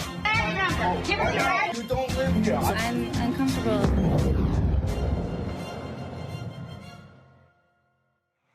Well, a Karen in Connecticut slaps and harasses a young sailor in a pizza parlor. Watch this. Disgusting. Ma'am, you're on camera. I would leave now before I call the police. Yeah. I will call the police if you don't leave. No, you are not permitted to grab my phone. You're not permitted to grab this hat. Yeah. I don't know where this behavior is coming from. And just let him be. Just let him be. Show his uniform. Show his uniform. Let him be. Show his uniform. You disgrace the U.S. You disgrace the USA. You fucking piece of shit. You put me on it. You put me on. You put me on freaking. Put me on. Put me on. Hey Williams, Can you give me Chief's number? What's Chief? Chief That's not a Chief uniform. You piece of fucking shit. Chief Powers. Well, Lori Desjardins turned herself in after the video of her discrediting Sean Myrtle Jr.'s status in the Navy and slapping him went viral. She's facing third-degree assault and second-degree of breach of the peace. Sean remained calm during the outrageous encounter. See, here's the deal, and this is what we got to confront this, Omakongo. See, we have to be the ones who remain calm when they act a fool. I'm just telling you right now, you put your hands on me, in that case, you actually can get popped right back, and it's self-defense. The problem is, and I talked about this. I've talked about this when I remember the football video game. It was a Pittsburgh game. That here's the other problem: when you do respond, you might get countersued. They might try to arrest you. Now you're dealing with this whole legal battle, and so you're sort of stuck in this conundrum. But these folks are just out of their damn minds. Completely out of their minds. Man, I don't understand. I mean, I understand how he was able to maintain his composure, but it seems like going off of what you're saying, because, police show up and let's say he does respond, physically, they're going to come for him first, period, bottom line, right? And so we have to understand that. And so we do have that legal recourse, but I'm thankful for social media, thankful for these cameras, because that's our recourse, Roland. Yeah, it's going to be extra time, filing these lawsuits and all of these other types of things. Luckily, she got fired from her job as well, but that was because we were doing the work. And when I say we, I'm talking about everybody out there who knows that this is unacceptable. And there's going to be some situations where we're not going to be able to keep calm because ultimately the system is still going to be stacked against us in some way, shape, or form. But we deserve better than this. And isn't there also extra charges that there could be for attacking somebody who's a member of the military as well? And to be quite honest, this is kind of connected to the Hoffmeyer thing, man. You just see it at every level. They're trying to come for us, whether it's our hair, whether it's a uniform, whatever it is. And enough is enough. It's enough. I agree. Kelly? Absolutely. To me, when I first saw this, it was very reminiscent to me of how soldiers would come home from war, World War I, even Vietnam War, and still be discriminated against under Jim Crow laws and the like. Like, she felt in her heart of hearts like she just knew this man wasn't a real soldier because he was a man of color, because he was Black or whatever ethnicity he is.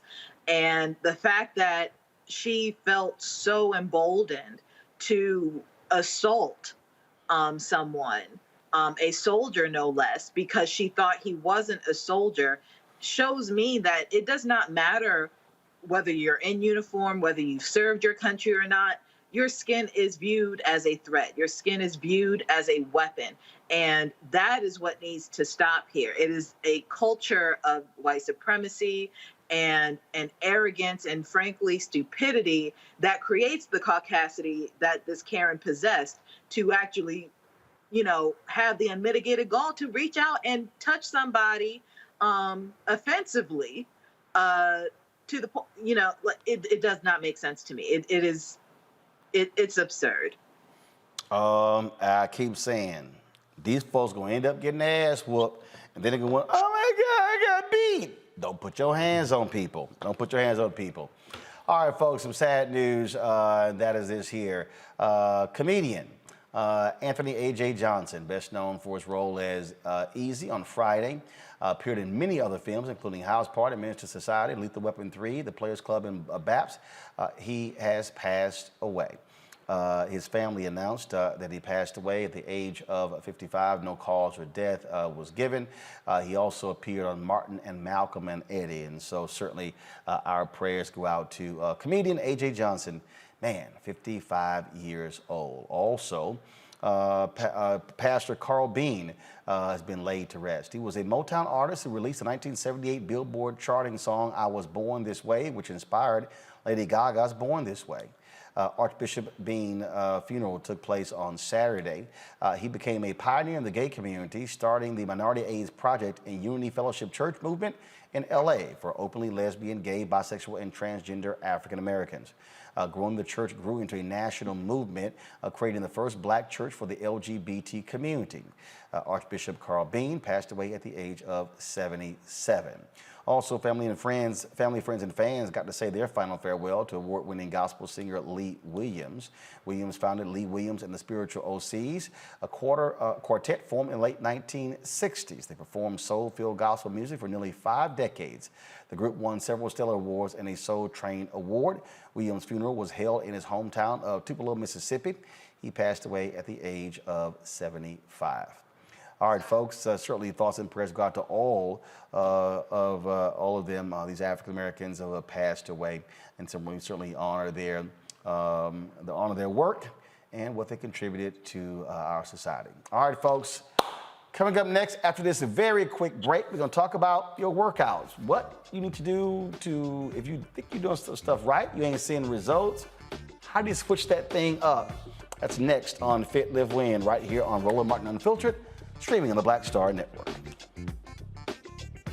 When you study the music, you get Black history by default. And so no other craft could carry as many words as rap music. I try to intertwine that and make that create whatever I'm supposed to send out to the universe. A rapper, for the longest period of time, has gone through phases. I love the word. I hate what it's become, and to this generation, the way they visualize it. Its narrative kind of like has gotten away and spun away from, I guess, the ascension of Black people.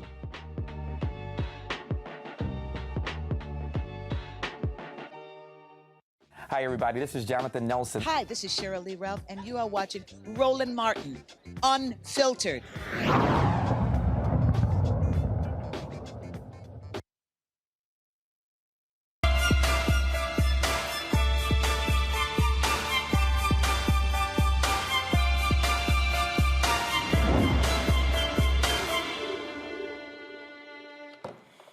All right, y'all, we all want to get in better shape, so people hit the gym, but what happens if you don't have a trainer? How do you know you're working out correctly?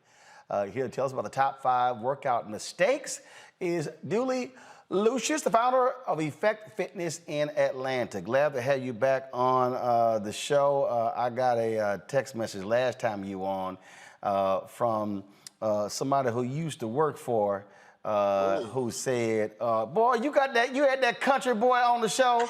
I'm sure glad to see him doing well. That was Tyler Perry. Yep. Shout out to Mr. Perry, man. Absolutely. All right, let's talk about these top 5 mistakes. Number 5, the biggest screw up folks make when they are working out.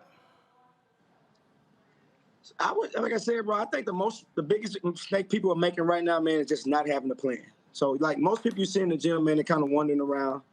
They don't know what this machine works. They don't know what that machine works, especially if you, like you say, if you don't have a trainer. And I think if you could just educate yourself on simply looking at the machines. Every machine in the gym today, it shows you exactly what body part is working on. So when you're walking in the gym, just simply spend 5 or 10 minutes just educating yourself. If you say, I'm going to do arms today, walk to every machine, look at it. It's going to tell you exactly what to do. And man, just educate. I want to work biceps today. I want to work chest today. I want to work triceps. Just look at the machines and just educate yourself on simply just that part right there. All right, so what about this whole issue of inadequate nutrition and hydration? So here's the question. If we work out in the morning, do we eat before we work out, after we work out, Do we work out on an empty stomach? Do we do a banana? Do we do protein shake? What do we do? I'm thinking you're doing a little bit of both. So right before the workout in the mornings, which is, in my opinion, it's just my opinion, Ro, it's the best time to work out. Because if you ever miss in the morning, you still got the opportunity to get back in the gym in the afternoon. So in the morning, the best time, to me, it's the best time to work out. You got a little room for error. Because if you miss in the afternoon, there's no way you're getting back in there super late at night. But I would suggest you eating something light, like a piece of fruit, like maybe a protein shake right before a workout. But the key meal, Roland, is right after the workout. Like, you see so many people that don't know what to eat after the workout, and they end up not having a plan, so they're going to get something fast. They end up at some damn fast food restaurant. So I think the most important part is make sure you put the right stuff back in after the workout, because that body is burning. Your body is burning. Your body is burning. So you want to make sure you want to put that protein in there, make sure you got something, because that body is burning that fat. So you want to make sure you're putting the right stuff back into your body after the workout. Okay. All right. This is probably a good one. Inadequate warm-up. I see this all the time when people play golf. They do not do a proper warm-up. And they see me over there stretching, using my bands, and I'm like, all right, y'all going out there and try to hit cold, see what happens. Yeah, like I said, that's the warm-up. That's the warm-up. That's getting to the gym early. That's having a plan, man. Like I said, from playing golf, for any sport, if you don't warm up properly, I'm telling you, it's not happening. It's just not happening. It's not happening. All right, let's see here. This is probably, I don't know if Kelly and Congo, y'all have this issue. Resting too long in between sets. How long are we supposed to rest? 5 to 10 seconds max, man. 5 to 10 seconds max. But that's where that accountability. 5 to 10 seconds, not like 30? What? No way. No way.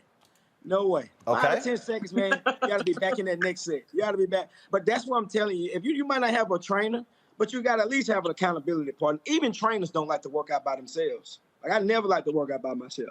So 5 to 10 seconds, that one person go, you should be hopping right back in after them.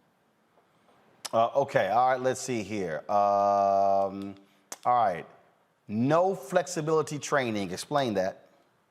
That's just the same way you talking about warming up properly. Most people, like I said, have no clue what that means. But that just means just getting warm, man. That's a proper stretch. That's a proper stretch, not only before the workout, Roland, but after, because your body is super tight after that workout. That's one of the most key times to stretch is right after your workout. Make sure you don't just get in your car and ride 20, 30 minutes back to your destination. Now you're like, oh, my whole body's locked up on me. All right. Kelly Congo, y'all got any questions? Anything y'all been doing wrong you need some help with? When I'm in the gym, I'm actually pretty good at it. But what about for those who don't have the gym membership, who still want to work out?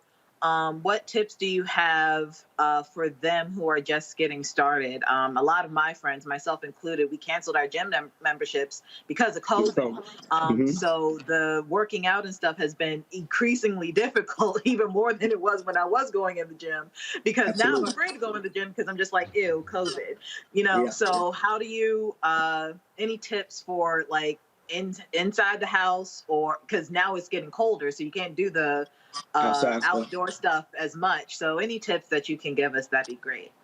And back to the same thing, right? Whether you're on subscribing to some app, whether you're on YouTube, like I said, you find you somebody where you know that you can relate to, as far as we're talking about just getting that body moving. We're talking about music. We're talking about just stepping. Body weight exercises. You don't need a whole bunch of equipment anymore. Like I said, most of the people going to the gyms don't know how to use these pieces of equipment anyway. So whether we're doing high knees, whether we're doing the basic jumping jacks, the squats, there's just the sit-ups and the push-ups, you literally just start with that. You create your regimen and you just stick to that every day. You can do squats, sit-ups, push-ups, and high knees every single day. You can do that every single day. You're not going to overload on squats, sit-ups, and push-ups, because you use your legs every day, you use your arms every day, and you need to be using your stomach every day. So you'll be fine with that. Congo?